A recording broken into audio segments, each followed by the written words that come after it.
watching the midday bilingual newscast on Equinox Television. Thanks for joining us. Nadine, you have the first segment. Exactly, Babila Jonathan. Mesdames et messieurs, bonjour. Merci d'honorer ce rendez-vous de l'information sur Equinox Télévision. Au lendemain des tueries observées dans l'arrondissement de Santa, région du nord-ouest Cameroun, le gouvernement livre sa version des faits. Selon Issa Tiroma Bakare, ministre de la Communication, l'armée a mené une opération spéciale pour mettre en état de nuire des individus qualifiés de terroristes et accusés de perpétrer des braquages ainsi que des viols. Des précisions dans ce reportage de Marcelin Gansop. Les images ont fait le tour du monde, avec un doigt accusateur pointé en direction des forces de défense camerounaises, accusées par certains d'avoir sauvagement assassiné une vingtaine de jeunes dans le village Menka, arrondissement de Santa, dans le nord-ouest. Alors que la polémique enfle, le ministre de la Communication est monté au créneau pour rétablir la vérité des faits tels qu'ils se sont déroulés. Issa Tiroma Bakari parle d'une bande de criminels qui sèment la terreur depuis 2 mois dans plusieurs localités de l'arrondissement de Santa. Tirant en effet profit de la suspension de la brigade de gendarmerie d'Achon, près de Batibo, les assaillants ont utilisé de nouveaux couloirs de contournement des dispositifs de nos forces de défense et de sécurité pour installer des cantonnements à part entière. Véritable base opérationnelle, ces cantonnements leur permettaient de rayonner sur plusieurs kilomètres en réseau dynamique, se livrant ainsi à leur activité de terreur, d'extorsion de la population, de trafic de drogue, d'enrôlement forcé de jeunes gens et de viols répétés sur de jeunes filles dans différentes localités. Le 23 mai, alors que plusieurs actes criminels sont portés à leur charge, les terroristes, à en croire le porte-parole du gouvernement, ont élu domicile dans un motel au village Menka. Cet établissement appartient à un jeune natif de ce village. Tentant de s'opposer à la prise de force du motel par les assaillants, la mère du propriétaire, une femme du 3e âge, sera passée à tabac par les criminels au point qu'à ce jour, elle se trouve toujours dans un état critique. Des renseignements puisés à bonne source permettent aux forces de défense et de sécurité d'organiser une opération spéciale qui se déploie dans la nuit du 24 au 25 mai dernier. La dite opération a engagé 30 éléments. La progression s'est faite tôt le matin du 25 mai 2018 et la mise en place autour de l'objectif vers 5h30. Une sentinelle de la bande criminelle s'étant alors aperçue de la manœuvre a ouvert le feu en donnant l'alerte. Au lieu de se rendre, les terroristes ont riposté par l'exécution de 5 otages. Je précise ici que c'est l'un de ces otages tués par les assaillants dont la photo a été maquillée pour être présentée sur les réseaux sociaux comme pendu du fait des forces de défense et de sécurité. Au bilan, 27 terroristes sont neutralisés. Un est recueilli, un autre blessé est pris en charge par la santé militaire. On enregistre également un blessé côté forces de défense et de sécurité. Parmi les terroristes, seul l'un d'entre eux, une femme, a accepté de se rendre, ce qui lui a permis d'avoir la vie sauve. Le gouvernement, par la voix de Issa Tiroma Bakari, est formel. Il ne s'est pas agi d'un massacre de pauvres citoyens, mais bel et bien des terroristes qui n'avaient que trop sémé la terreur dans l'arrondissement de Santa. Tout autre chose à présent, l'arrivée d'un nouveau directeur général à Elecam est loin de rassurer l'opposition. Le SIF dénonce cette démarche visant à mettre l'institution au service du RDPC. Le principal parti d'opposition compte néanmoins manifester sa désapprobation en cas de manipulation flagrante du corps électoral. Des précisions dans ce reportage de Guy Zogo. La nomination de nouveaux responsables à Elecam, dont le directeur général Eric Essoussé et son adjoint Abdoul Karimou, ne trouvent pas grâce aux yeux de l'opposition. Pour le SDF, il s'agit des militants du RDPC. C'est M. Biya qui nomme ses membres du RDPC, des classiques du RDPC à la tête d'Elecam, que ce soit M. Essoussé ou M. Abdoul Karimou, des anciens, ce sont des ex du MINAT qui ont déjà eu à critiquer les partis d'opposition Il y a 2 semaines à peine, M. Abdoul Karimou était dans une radio de charger des partis d'opposition. Le principal parti de l'opposition souligne par ailleurs qu'Abdoulaye Babale a été limogé pour avoir voulu nettoyer les écuries d'Ojia à Elekam. Avec Abdoulaye Babale, on a fait des courriers. Vous avez dit qu'on allait avoir une réponse favorable et qu'il allait arranger la situation des casernes militaires. C'est en ce moment-là que M. Biya a choisi de mettre M. Babale dehors. Alors qu'il voulait déjà arranger cette situation de plus de 200 voire 300 bureaux de vote qui sont dans les casernes militaires dans toute l'étendue du territoire national. Preuve pour le SDF que Paul Biya s'apprête à essayer de remporter les élections grâce à Elekam. Le RDPC va gérer des élections. M. Biya prépare son élection tranquillement. Il a déchargé au moins M. Babale qui voulait nettoyer Elekam, qui apportait un peu de clarté au vu des futures élections. Le SDF indique donc qu'il va continuer ses démarches auprès de l'ECAM, notamment au sujet de l'annulation du vote dans les casernes militaires. Faute de réponse satisfaisante, le parti de Nidjon Frundi prévoit des manifestations, y compris avec les autres partis de l'opposition.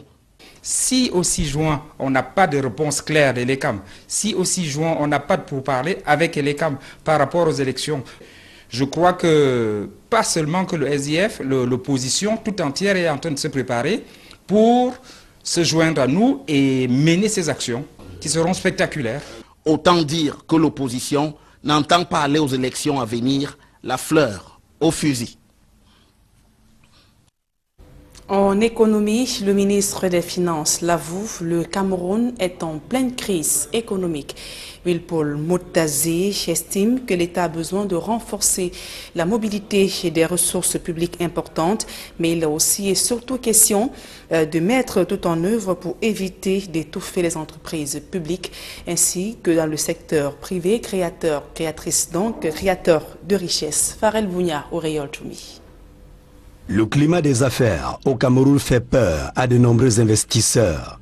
Les lourdeurs et lenteurs administratives, la non-déclaration des employés à la CNPS, une fiscalité inadaptée et une parafiscalité excessive, plus orientée vers la collecte budgétaire que le développement de l'entreprise, la concurrence déloyale de nombreux produits importés, la fraude, la contrebande et entre autres, les difficultés d'accès au financement, notamment des PME.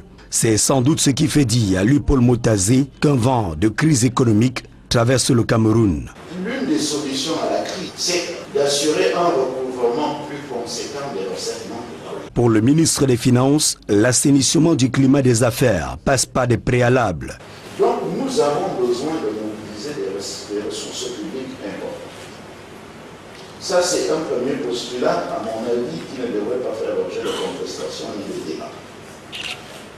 Il y a un deuxième postulat, et je suis parfaitement d'accord avec vous, c'est qu'il ne faut jamais tuer la poule aux œufs d'or. C'est-à-dire, il ne sert à rien de taxer et surtaxer pour que celui qui va vous permettre d'engranger ces ressources finisse par disparaître. Lorsqu'il disparaît, le problème est réglé, puisqu'il n'existe plus. Il est mort. Les impôts sont morts.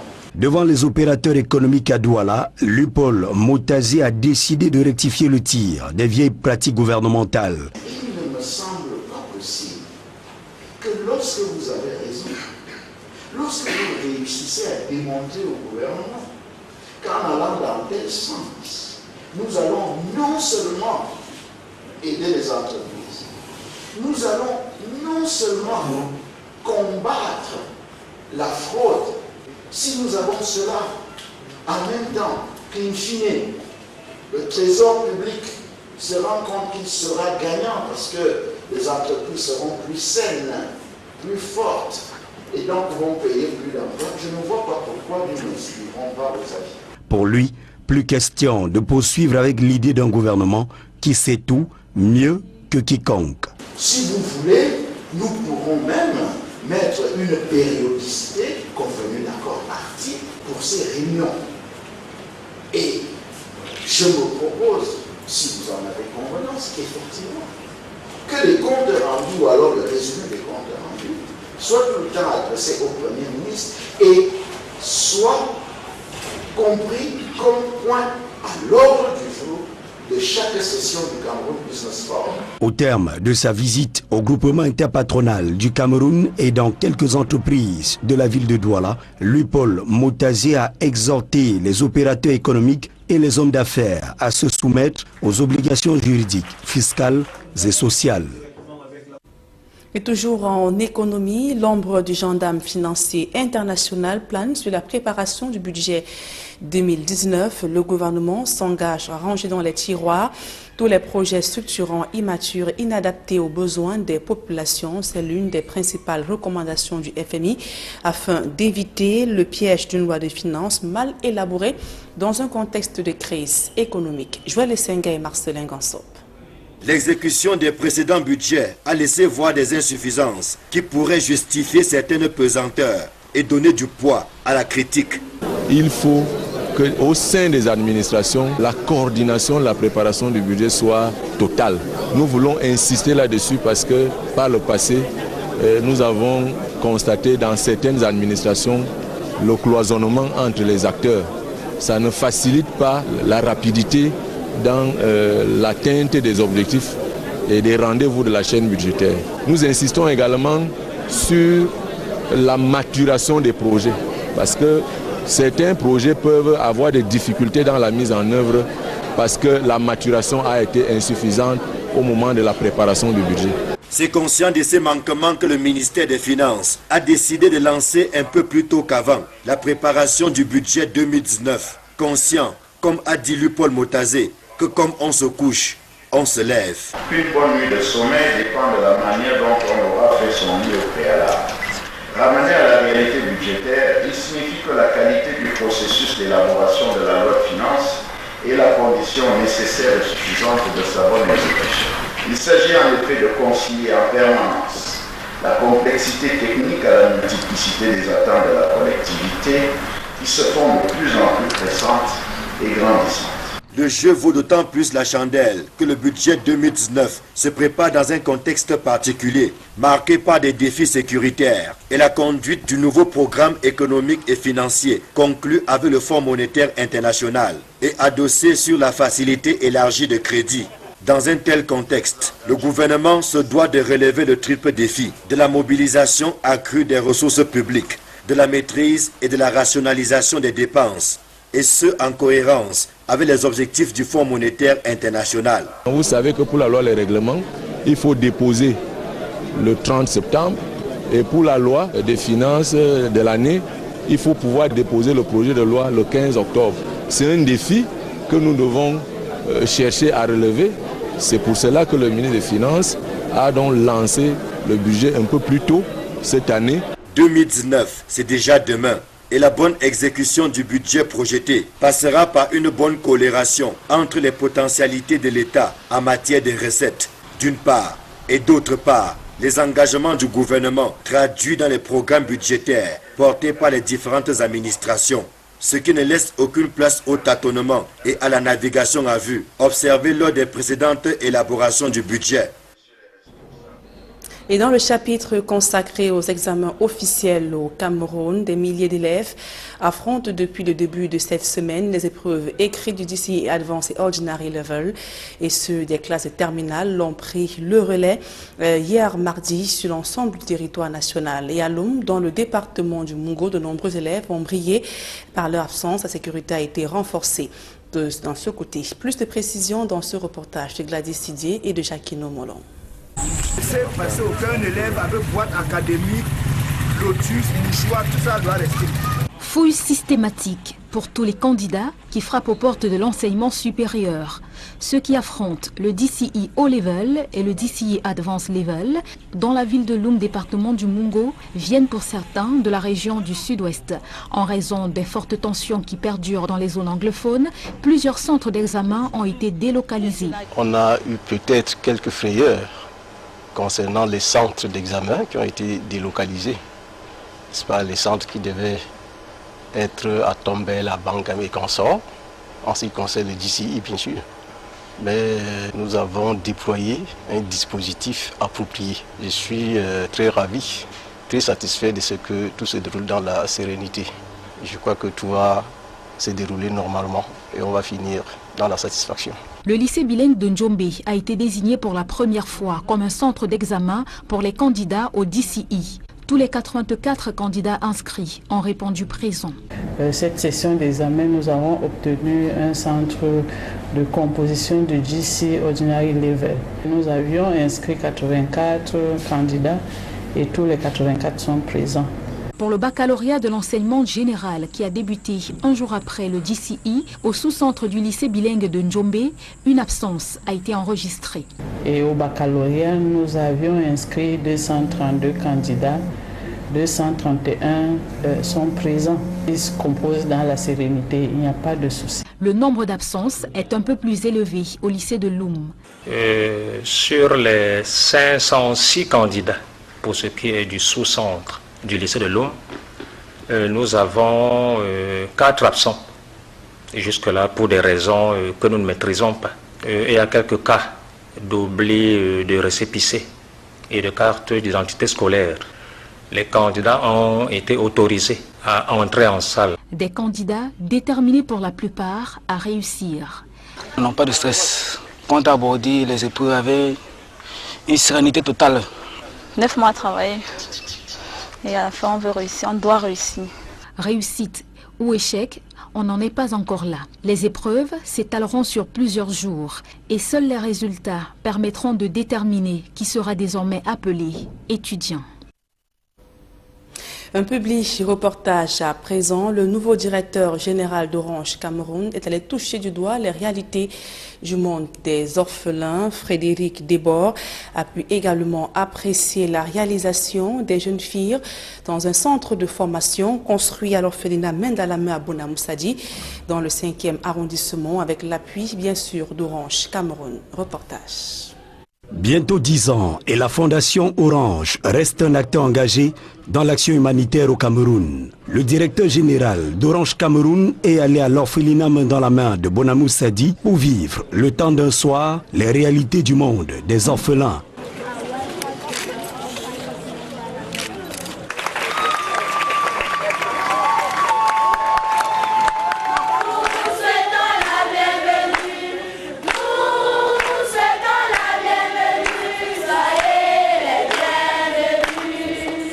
Une exécution magistrale fort applaudie par les administratifs d'Orange.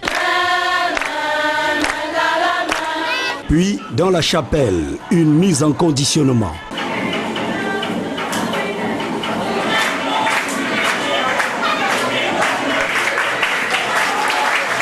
Après ces moments de gaieté, de joie et d'intense bonheur, c'est le temps de la visite d'un bâtiment offert par la Fondation Orange. Il comprend des bureaux, des magasins, des sanitaires, une salle d'exposition, 3 salles de classe, une salle de production et une chapelle. Coût de ce bijou, 55,5 millions de francs CFA. À chaque étape de la visite, les enfants exposent et présentent leur savoir-faire.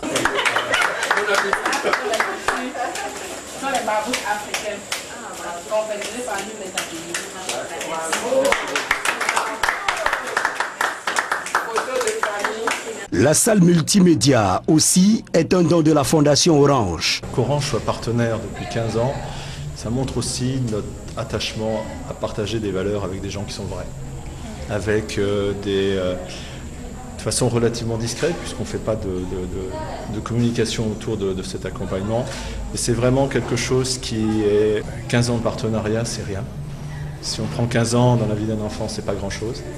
Et j'espère qu'on continuera encore longtemps pour accompagner ce partenariat jusqu'à l'âge adulte. Il réitère l'engagement global de la Fondation Orange à pérenniser ses œuvres au service de la jeunesse en détresse. Cet ensemble vraiment d'activités fait que Orange est très très fier d'être un moteur de la vie camerounaise, d'apporter notre contribution.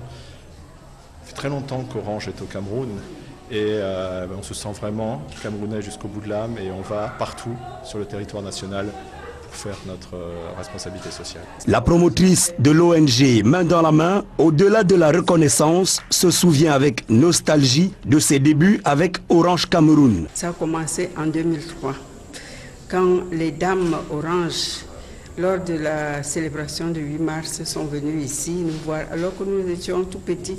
Tout ceci n'existait pas, il n'y avait que le bâtiment que vous voyez en face. Et ils ont vu qu'on n'avait rien, ils nous ont amené des bureaux, ils nous ont amené des armoires, et puis 2 machines à coudre. Ils sont revenus parce qu'ils ont trouvé quand même que nous avions fait des efforts avec ce qu'ils nous ont donné. Ils ont donc donné des machines à coudre. Ils nous ont donné 13 machines à coudre. Avec ces 13 machines à coudre, nous avons pu développer 2 activités très importantes pour nous, c'est-à-dire l'atelier de couture qui nous a permis de générer nous-mêmes un peu de ressources pour le fonctionnement de main dans la main. Et puis on a développé le côté formation des jeunes filles en situation de détresse. Pour cet ancien pensionnaire, tout le monde devrait avoir une grosse part de sensibilité pour les désœuvrés. Quand tu perds un être cher, c'est une blessure qui ne se cicatrise presque jamais. Mais cette dame, cette maman, parce qu'elle est une maman, elle est un papa pour nous. Elle a fait ce qu'elle a fait pour nous, je ne sais pas si quelqu'un d'autre aurait pu le faire. C'est beaucoup d'attention, beaucoup d'amour. Il faudrait qu'on se rende compte que tu sois orphelin, que tu sois démuni, que tu sois un enfant. Tu mérites le même niveau de vie qu'un enfant bien. Main dans la main, un regard, une pensée, un geste. C'est 30 ans d'histoire au Cameroun, 30 ans de solidarité, 30 ans d'engagement. C'est son sérieux, sa gestion efficiente des ressources financières et le sourire qu'elle donne à des centaines de jeunes orphelins qui justifient cet accompagnement sans faille de la Fondation Orange. Et la suite de ce journal, c'est en langue anglaise avec vous, Babila Jonathan. Right, Nadine, the Cameroon government gives its own version of facts on the killing of tens of young people in Pinyin in the northwest region of Cameroon. Communication Minister Issa Chiruma Bakari says the army launched a special operation to unveil unknown individuals qualified as terrorists accused of attacking and terrorizing the population for the past 2 months. Issa Chiruma Bakari said 27 terrorists were neutralized, 1 captured, another injured. During the operation, 5 shotguns were seized, including 7 war weapons, 10 hunting weapons, over 2,000 ammunition, 30 military uniforms, and 5 berets belonging to gendarmes and policemen killed in Bali, Bello, and Batibo in the northwest region of the country. And the situation in the 2 Anglophone regions of the country has made it very difficult for students, notably in the Kupe Moninguba Division Southwest region, who are crossing over to Lum in the Mongo Division Littoral region of the country to take part in the 2018 session of the General Certificate of Education GC Ordinary and Advanced levels. First, they have to cross the borders, and then secondly, they have to put their uniforms in their bags and only wear them when they cross to the other side of the Mungo. Innocent as it has more. Parts of the GCE ordinary and advanced levels continues.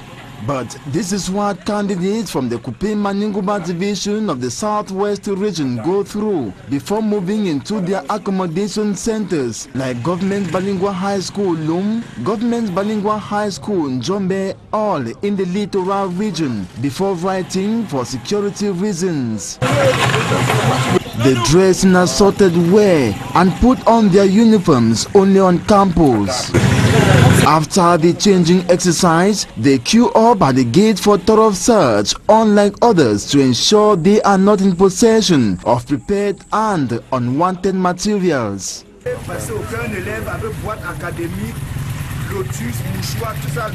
Examiners make sure candidates are sensitized before they go writing. They take time and work well and work very well, and somebody has been cheating all along, copying your work, and in the end they will sanction the 2 of you. Anglophone candidates who fled the socio-political crisis to compose the GCE in Lum Littoral region think well of their mates writing amid the Anglophone crisis. My name is Ibwa Ransom Maike.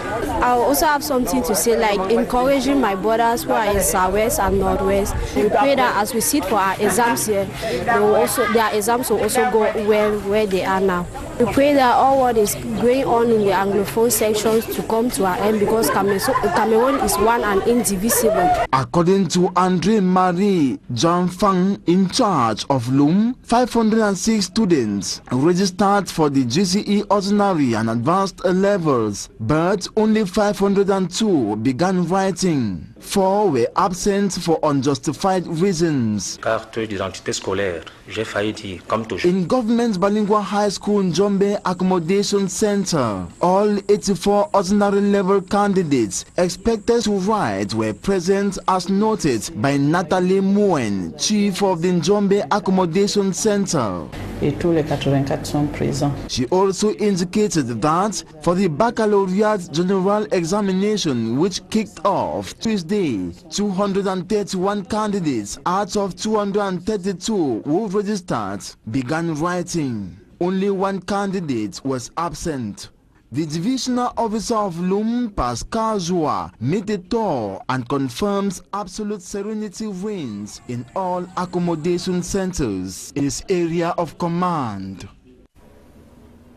And many other students who ought to have been taking part in this session of the General Certificate of Education GCE Ordinary and Advanced levels are not part of the examinations simply because their schools have remained closed, and so they have not gone to school for this academic year because of the deepening Anglophone crisis rocking the 2 regions, the Northwest and the Southwest regions. Now, Cameroonian non-governmental organization is striving to demystify the negative notion behind menstrual hygiene. How to maintain sanitation during this period is also the objective that mothers of all nations seek to achieve. They converge on the country's economic capital, Douala, at the Peka 19 neighborhood on the sidelines of Menstrual Hygiene Day.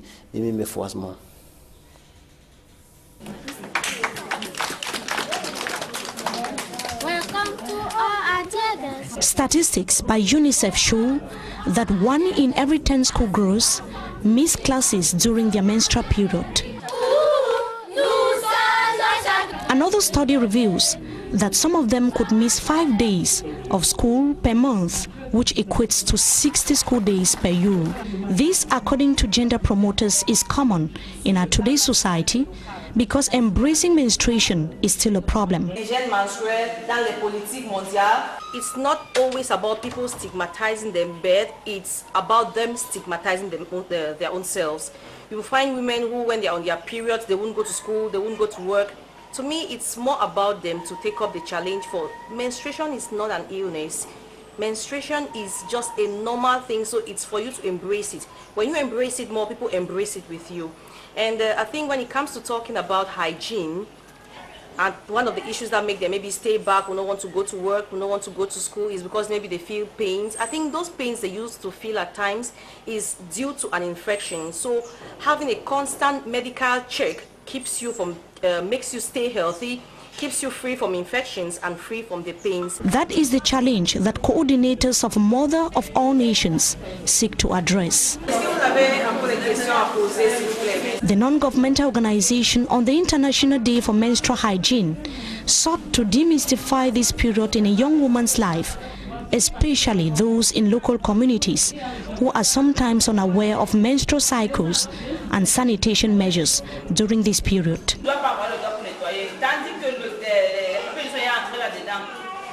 And most of the girls and women there are not educated. They are not exposed to information.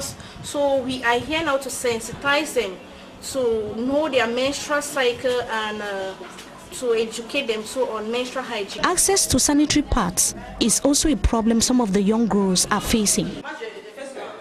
This NGO is now working on how to put reusable pads at the disposal of young girls, especially those in interior localities in the country. One is having a project. We have a project that we are working on menstruation to produce reusable pads for local communities, because most of them are not able to buy pads. The Global Menstrual Hygiene Day is celebrated every May 28th was initiated in 2014 by WASH United to build awareness about the fundamental role that good menstrual hygiene management plays in enabling young women attain their full potentials.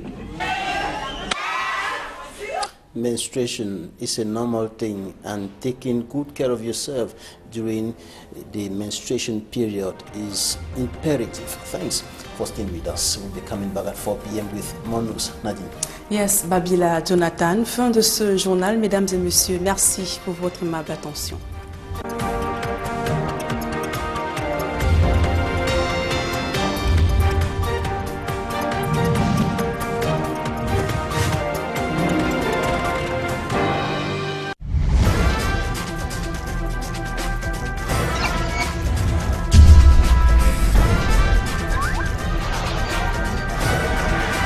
Equinox Télévision, au-delà de l'image, nous rendons compte.